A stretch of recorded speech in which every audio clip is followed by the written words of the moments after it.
जय माता दी। Hello my beautiful souls, कैसे हो आप सब। आई होप कि आप सब स्वस्थ हो, मस्त हो, हैप्पी हो और अपनी लाइफ जर्नी को बहुत अच्छे से एंजॉय कर रहे हो। लेकिन अगर ऐसा नहीं है तो जाहिर सी बात है कि कुछ तो मिसिंग है आपके लाइफ में या कुछ अनबैलेंस है।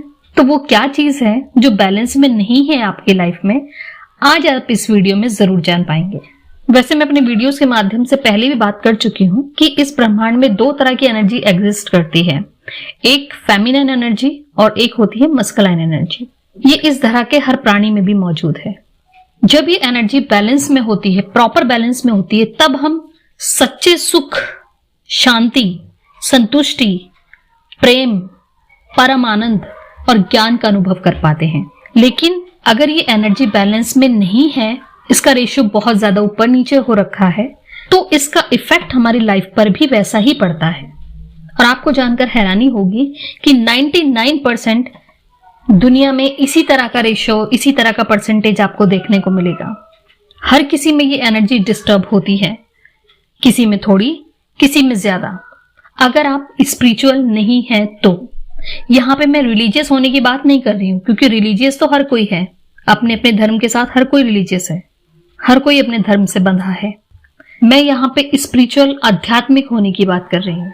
अब जैसे कि मैंने कहा कि हम सब में दो तरह की ऊर्जा होती है, तो किसी व्यक्ति में जिस ऊर्जा का प्रभाव ज्यादा है, उसके व्यक्तित्व में वैसे ही गुणों का परिचय मिलेगा आपको।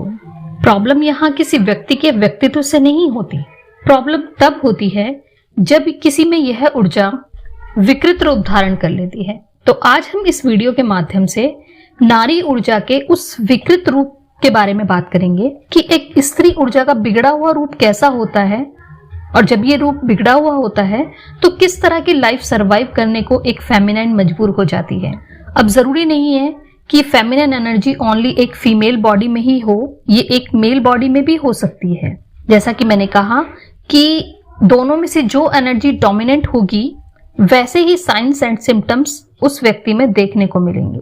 एक्चुअली जब हम इन दोनों एनर्जीज के बारे में बात करते हैं, मतलब हम प्रकृति और पुरुष की बात कर रहे हैं। एक फेमिनिन एनर्जी टोटली प्रकृति के गुणों को लिए हुए है। जो गुण प्रकृति में विद्यमान है, वही गुण एक फेमिनिन एनर्जी में भी विद्यमान होते हैं। फेमिनिन एनर्जी प्रकृति जैसी ही सुशील, गुणी, लवेबल, जो खुद भी बहुत प्यारी होती है और प्यार ही बांटती है, नर्चर करने वाली, पोषण करने वाली, टेक केयर करने वाली, वो भी बिना किसी भेदभाव के, धैर्यवान, दयावान, शौर्यवान, परिवर्तनशील, रचनात्मक, क्रिएट करने वाली, सहनशील, कल्याण करने वाली, आध्यात्मिक, बढ़ने की, ग्रोथ की प्रेरणा देने वाली, संतुष्ट, शांत, इतनी उदार होने पर भी जिम्मेदार, अपने नियम निभाने वाली, ऐसी प्रवृत्ति ये होती है स्त्री की। जिस तरह से प्रकृति को कुछ शब्दों में नहीं समझा जा सकता, शायद इसीलिए नारी के लिए भी यही कहा गया है कि औरत को कोई नहीं समझ सकता। नारी इस ब्रह्मांड की सबसे सुंदर रचना है, लेकिन बहुत सारे ऐसे रीजंस होते हैं जिनकी वजह से स्त्री का यह सुंदर रूप डल हो जाता है। इसके प्रमुख 3 कारण हैं, सांसारिक, पारिवारिक और आंतरिक। मोस्ट ऑफ ऑल नारी को सामाजिक, पारिवारिक लिमिटेशंस के अंदर पाला जाता है। उनके लिए कुछ दायरे पहले ही सेट कर दिए जाते हैं कि तुम्हें इन्हें फॉलो करना है, तुम एक लड़की हो, फॉलो तुम्हें इसलिए करना है क्योंकि हमने भी किया था। वो इन दायरों को अपना तो लेती है, लेकिन कहीं ना कहीं अपनी फ्रीडम खो देती है। उन्हें नहीं पता कि वो इसमें कितना असॉल्ट, हरासमेंट फील करती है। उन्हें नहीं पता कि इसकी वजह से उसे कितनी बार मिसहैपनिंग, ट्रॉमाज, इन सब से गुजरना पड़ता है। तो इस तरह से बहुत कुछ डिपेंड करता है कि किसी फीमेल की पालन पोषण किन हालातों में हुआ है, क्योंकि वही हालात उसके माइंड की कंडीशनिंग बन जाते हैं, उसके सबकॉन्शियस में बैठ जाते हैं, और सबकॉन्शियस से डीएनए में आते हैं, और डीएनए से पीढ़ियों में आते हैं। और यही होता आ रहा है। हमारी फीमेल पूर्वजों ने कभी इस चीज को बदलने की हिम्मत ही नहीं दिखाई। तो ब्लेस्ड हैं आप, थैंक यू कीजिए गॉड को कि आपको यह मौका मिला है। आपको इस पैटर्न को ब्रेक करना है ताकि आगे तक की पीढ़ियों को आप इस कर्ज से मुक्त कर पाएं।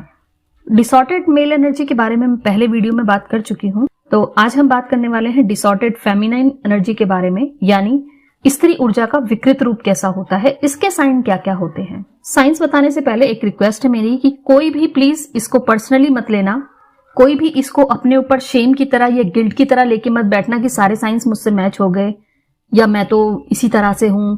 मतलब आपको शेम या गिल्ट करने की जरूरत नहीं है, ठीक है। कहीं ना कहीं ये कभी मुझसे भी मैच हुआ करते थे, तो इन्हीं सबसे तो बाहर आना है। तो इसीलिए कोई भी परेशान मत होना इन साइन को देखकर, ठीक है। चलिए तो फर्स्ट साइन की बात करते हैं। फर्स्ट साइन है लो एनर्जी में रहना। देखने से भले ही ना लगे, लेकिन जब आप इनसे थोड़ा बातचीत करोगे, इधर उधर की बातें करोगे, इन्हें खंगालने की कोशिश करोगे, तो खुद ही अपनी विकृत ऊर्जा का आपको परिचय दे देंगी कि ये कितना लो एनर्जी में है। दूसरा साइन है हमेशा एक डर के साए में रहती है ये। अब ये डर किसी पर्सन का, स्थिति का या फ्यूचर का हो सकता है। चेहरे पे भले ही स्माइल रहे, लेकिन दिल से उदास होती हैं। मूड स्विंग्स होते रहेंगे इनके जल्दी जल्दी। धड़कनें तेज रहना, घबराहट रहना, ये रहेगा इनके मन में। और कभी खुश भी हो गई तो इन्हें खुद ही लगेगा कि यार आज कुछ मैं ज्यादा ही खुश नहीं हूं, कुछ ज्यादा ही नहीं हंस रही हूं, कहीं कुछ बुरा ना हो जाए।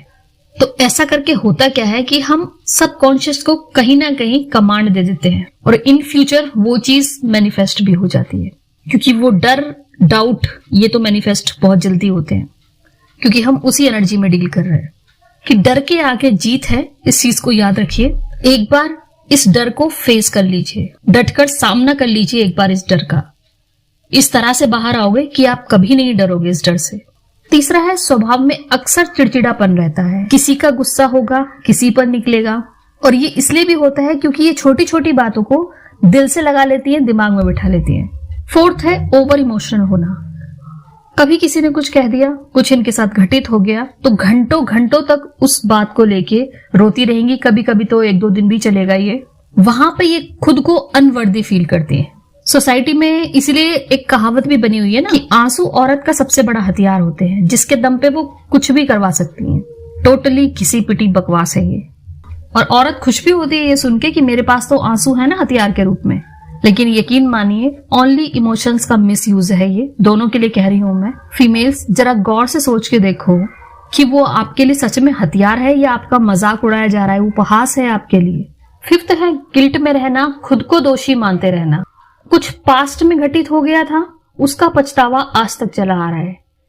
अभी कुछ गलती हो गई, हाय मैंने क्या कर दिया, मुझसे ये क्या हो गया, मुझे ये नहीं करना चाहिए था। अब जो हो गया तो हो गया ना। आपके पास कोई टाइम मशीन तो है नहीं कि आप जाके पास्ट में कुछ ठीक करे आओ या अभी अभी जो घटित हुआ उसको आप पलट दो। नहीं पॉसिबल है ना। तो इस गिल्ट से बाहर आओ, खुद को भी माफ करो, और चाहे किसी भी चीज की गलती रही हो या स्थिति की गलती रही हो, उस स्थिति को भी माफ करो, उस इंसान को भी माफ करो। यही है गिल्ट से बाहर आने का रास्ता। नंबर 6, लेट गो नहीं करती जल्दी से। कुछ इन्हें बात लग गई तो लग गई, कंटिन्यू बार बार वो इनके दिमाग में भी रिपीट होती रहेगी और उसकी फ्रस्ट्रेशन भी इनके काम में, इनके स्वभाव में भी दिखाई देगी। ना तो किसी को जल्दी से ये बताएंगी उस बात को, ना तो कहेंगी, और ना ही उस बात को छोड़ेंगी। बस सोच सोच के या तो गिल्ट में या रोती रहेंगी, ऐसा कुछ रहेगा। लेकिन करना क्या है, अपने आप को एक्सप्रेस करो, बताओ कि हाँ ये मुझे बुरा लगा, मैं नहीं चाहती कि ये आगे हो, और नहीं कह सकती। कुछ बातें होती हैं जो हर किसी को नहीं बताई जा सकती, तो उस चीज को आप लिखो एक पेज पे, और तब तक लिखो जब तक आप उस चीज से बाहर ना आ जाओ, रिलैक्स ना हो जाओ। लिख के और उस पेपर को डिस्ट्रॉय कर दो किसी भी तरह से। इस नेक्स्ट है टेंशन लेने की बीमारी सी होती है इनको। टेंशन तो इनका पार्ट ऑफ लाइफ बन जाता है। कभी पास्ट की टेंशन तो कभी फ्यूचर की टेंशन। भले ही रिजल्ट पॉजिटिव क्यों ना आए, लेकिन उससे पहले इनको टेंशन ले लेनी है और देनी भी है। टेंशन अपनी तो अपनी, दूसरों की भी ले लेंगी। देखा जाए तो टेंशन एक बिना बात का पेन है। किसी भी बात की टेंशन ले लेना सबसे बड़ा एनर्जी वेस्टिंग प्रोसेस है। जो होना है वही होना है। अगर आप टेंशन लेके सॉल्यूशन ढूंढ सकते हो तो ठीक है, लेकिन रिजल्ट के लिए टेंशन मत लो, क्योंकि वो आपके हाथ में नहीं है।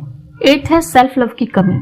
ये तो मुझ में भी बहुत था, लेकिन हाँ ये होता है कि सेल्फ लव कभी भी आप में जीरो नहीं होता। अगर आप इस दुनिया में जी रहे हो ना, तो सेल्फ लव आप में है। हाँ ये हो सकता है कि उसका जो लेवल है वो काफी डाउन हो गया है, उसी को थोड़ा बूस्ट करना है। तो होता क्या है इसमें कि आप खुद को प्यार नहीं करते हो, आप खुद को दूसरों की नजर से देखोगे, खुद को दूसरों से कंपेयर करोगे। हाय वो कितनी गोरी है, मैं कितनी काली हूँ, वो कितनी लंबी है, मैं कितनी नाटी हूँ, वो कितनी अमीर है, मेरे पास तो कुछ है ही नहीं। अपने रंग रूप स्टेटस को लेकर भी ऐसी फेमिनाइन ऑलवेज एक शेम फील करती है, और यही शेम कई बार उसे दूसरों से जेलस होना भी सिखा देती है। इस तरह से एक डिसऑर्डर्ड फेमिनाइन में शेम, जेलसी जैसे विकार भी देखने को मिल सकते हैं। हमेशा खुद को अंडर एस्टिमेट करते हैं। मुझे ये पसंद है, लेकिन पहना तो वो क्या कहेंगे, पहना तो ये क्या कहेंगे, सबसे बड़ा रोग क्या कहेंगे लोग। अगर उसे पहनकर आपको खुशी मिल रही है तो पहनो, बस क्यों किसी को समझना और समझाना। तो अब से कंपेयरिंग बंद करो। आप जैसा पीस दूसरा कोई नहीं है, आपकी जगह कोई और नहीं ले सकता। और पता है, आप खुद को नापसंद करके कहीं ना कहीं ईश्वर की रचना पर सवाल उठा रहे हो। और दूसरी चीज, जब भी हमारे कर्मों का हिसाब होता है तो ये परिवार, हमारे रिश्ते नाते और हम अपनी बॉडी स्ट्रक्चर खुद चूज करते हैं अपने कर्मों के आधार पे। तो फिर उसी चीज से कैसा शिकवा और शिकायत। तो अपनी खुशी के लिए स्टेप्स लेना शुरू कर दो। 9th है अपनी फीलिंग्स को दबाना, सप्रेस्ड इमोशंस के साथ जीना। लो कॉन्फिडेंस तो होता ही है, हिम्मत की कमी होती है, इसलिए सहती रहेंगी, रोती रहेंगी, लेकिन गलत के अगेंस्ट स्टैंड नहीं लेंगी, अपने लिए स्टैंड नहीं लेंगी। मैं यहां किसी को पोक नहीं कर रही हूं कि आप जाके लड़ो, लेकिन अपना पॉइंट ऑफ व्यू तो दूसरों के सामने रखो।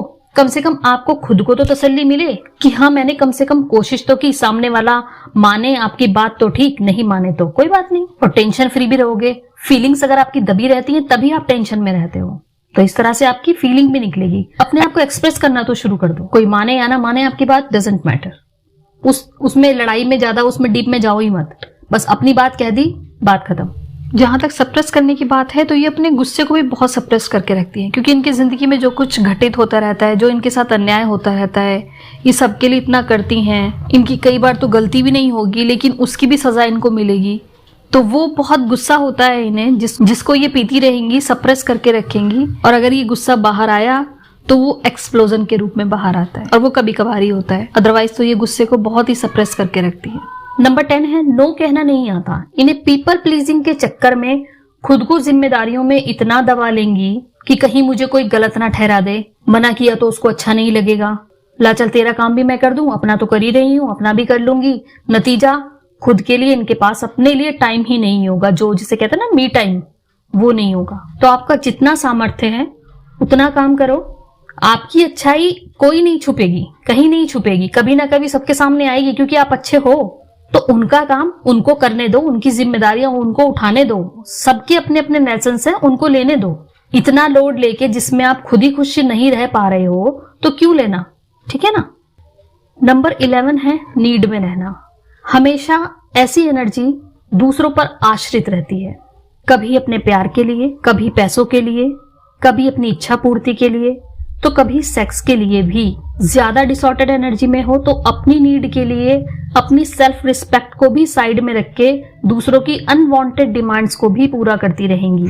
नीड के साथ साथ ये एक्सपेक्टेशंस में भी रहती हैं कि मैं सबके लिए इतना अच्छा सोचती हूँ, मैं सबके लिए इतना अच्छा करती हूँ, मुझ में इतना टैलेंट है, मुझे इतना कुछ आता है, लेकिन रिटर्न्स मुझे वैसे क्यों नहीं मिलते, क्यों मुझसे लोग वैसे बिहेव नहीं करते जैसे मैं उनके साथ करती हूँ, जैसे मैं उनके साथ हूँ।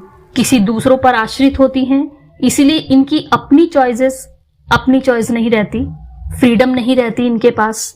अब फ्रीडम नहीं रहती तो ये लैक में रहती हैं, इसलिए कंफ्यूजन की स्थिति पैदा होती है। कंफ्यूजन में रहती हैं तो राइट डिसीजंस नहीं ले पाती। अब राइट डिसीजन नहीं है तो सही बात और सही कामों पे फोकस नहीं हो पाएगा, और फोकस नहीं हो पाएगा, राइट फोकस नहीं होगा तो राइट लाइफ कहां से चलेगी। तो सबसे पहले दूसरों पर आश्रित रहना बंद करो। जो चीज आपकी है आप तक पहुंच ही जाएगी, ठीक है। अभी मैं यहाँ पे थोड़े से ना फिजिकल साइंस भी आपके साथ डिस्कस करना चाहूंगी। कुछ फिजिकल साइंस भी होते हैं जो हमें एक डिसऑर्डर्ड फेमिनाइन में नजर आ सकते हैं, जैसे depression, anxiety, headache, migraine, weight loss, weight gain. मतलब वेट गेन का एक रीजन स्ट्रेस भी होता है। होता क्या है ना कि जब हम लंबे समय तक निराशा का जीवन जीते हैं, निराशा में रहते हैं, तो हमारे गट से एक केमिकल रिलीज होता है जो मोटापे के लिए जिम्मेदार होता है। तो अब से किसी भी व्यक्ति को देख के ये जज मत करना कि ये बहुत ज्यादा खाता है या बहुत ज्यादा सुखी है। पेट संबंधी बीमारियां लगी रहेंगी इनको, भूख ना लगना, नींद की कमी, हाई बीपी या लो बीपी, ये भी हो सकता है। बॉडी का ग्लो सा गायब हो जाता है इनका, बॉडी पेन भी रहता है अक्सर, थकान रहेगी और लोनलीनेस की फीलिंग रहती है इनमें। इसके अलावा और भी साइंस आप देख सकते हो। वैसे आपको जानकर ये हैरानी होगी कि वर्ल्ड वाइड ऐसी फीमेल्स की संख्या 50 to 60% है, लेकिन भारत में यह स्थिति बहुत ही दयनीय है, 80 to 90%। एंड होम मेकर्स 2 गुना ज्यादा स्ट्रेस में रहती हैं कंपेरेटिवली टू वर्किंग वुमेन। तो अंत में यही कहना चाहूंगी कि आप मेल हो या फीमेल हो तो अपने आप को अंडर एस्टिमेट मत करो। ये तो केवल एक शारीरिक रूप से आपका विभाजन है, अदरवाइज सोल तो जेंडरलेस होती है ना। सोल लेवल पर तो हम सब एक ही हैं। दोनों एनर्जीज को खुद में बैलेंस करने के लिए फर्स्ट ऑफ ऑल तो आपको इस चीज को स्वीकारना होगा कि आप में दोनों एनर्जीज हैं। कई लोग तो इस चीज को स्वीकारने से ही डरते हैं।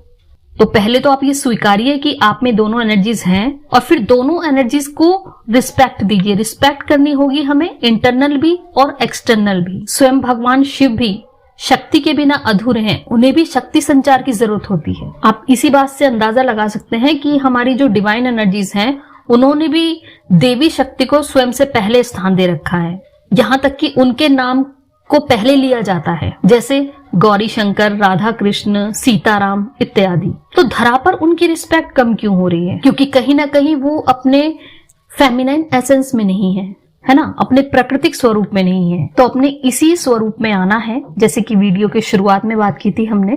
पहचानिए खुद को, राइट स्टेप्स लीजिए अपने लिए और अपने आप को उस शक्ति रूप में लेके आइए, जागृत कीजिए अपने अंदर की शक्ति को, तभी इस धरा का उद्धार भी पॉसिबल है। चलिए, आई थिंक काफी सारी बातें होगी और बातों ही बातों में वीडियो भी शायद काफी लंबी होती जा रही है।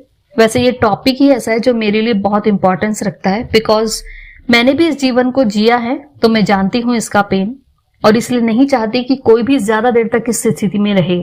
इसलिए हो सकेगा तो नेक्स्ट वीडियो में मैं इससे निकलने के लिए कुछ सिंपल से टिप्स लेकर आऊंगी, जिनको डेली रूटीन में शामिल करके आप काफी हद तक रिलैक्स फील करेंगे।